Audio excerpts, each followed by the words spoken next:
کې غتیاری پړپړو کې برېښنایي چې کله قرآن ویل شي نو دغه شکوک دغه شبهات دغه اوصاف خبیثه هغه ښکاره کوي څنګه پړک شي اور څخه ښکاره شي دغه دغه اوصاف خبیثه بیانېږي نو دغه اعمال دغه کردار هغه ښکاره کیږي نو د سره غمی نو مثال د منافق او د قرآن مخکې فرقې درې تیرې شوې یو منعم علیهم دویم مغضوب علیهم و دریم ضالین د مغضوب علیهم مثال پیش کو د ضالینو مثال پیش کو او د منعم علیهم پیش نه کو داولی ځکه چې مناطقه د انسان علم په ځان باندې حضوري دی حصولي نه دی د انسان علم په ځان حضوري دی حصولي نه دی نو قرآن خوی منعم علیهم مؤمنانو نو هغه ته ځان په خپل باندې معلومونو د هغه یو صفاتونو ته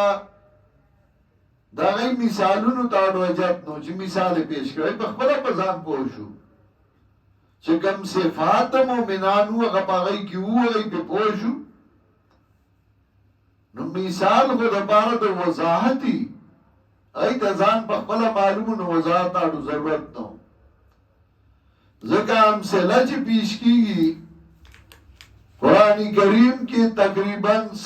سلویخ مثالونه پیش کړي 44 امثله علامه ابن قیم ذکر کړي مثال د پویا کولو لپاره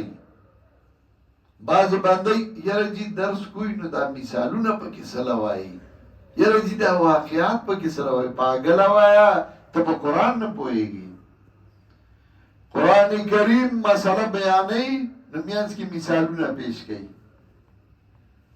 قرآن کریم مسله بیانې نو میانس کې واقعات پیش کړي دا خو د قرآن طریقه ده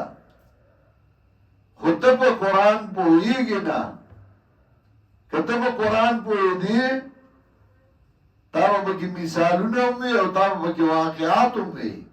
نو دی به یره دا د شیخ دا واقعات پکې ډېر د پلار واقعات پکې ډېر وي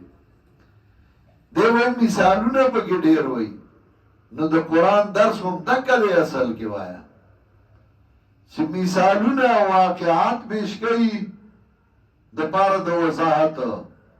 امثله قرآن کریم زیاد پیش کئی د پاره د وضاحت د مسئله چې ذهن کی اوقاف ذهن شي مسئله ذهن کی پریوزی نو چونکه مومنان